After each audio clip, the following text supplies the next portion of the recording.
Hey guys, so I'm here to do a quick video. So my lighting is not that great because it's dark outside, so no natural light. And I don't have my boxes because, you know, I'm not home.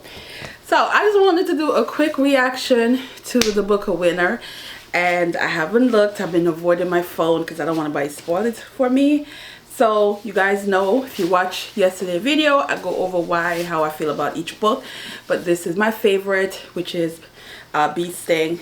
And of course, the only other two books that I absolutely think this is my number 2 book, which is If I Survive You, and Prophet's Song would be like the third, where it's not my favorite, but I can live with it if it won.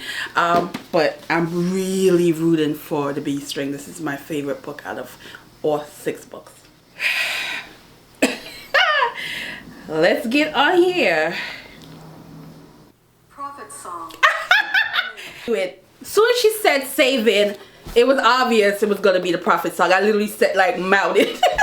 So not mad about it. It is not my favorite. I was still hands down, I am a Bee Sting girl, but Paul won. Paul won.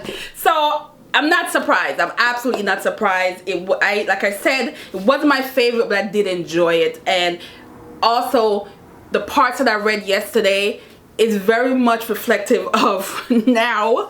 So I think this drew in people based on I don't really want to say that, but it's just, it felt very much of how our brains are working and how we're manipulated and how we are going through certain things. And that particular page that I read yesterday speak volume. And it was in the beginning. It was page 20. Speak volume. So not knocking it. It's not my favorite. Absolutely not my favorite. But I can live with it. I can live with this. I can live with this.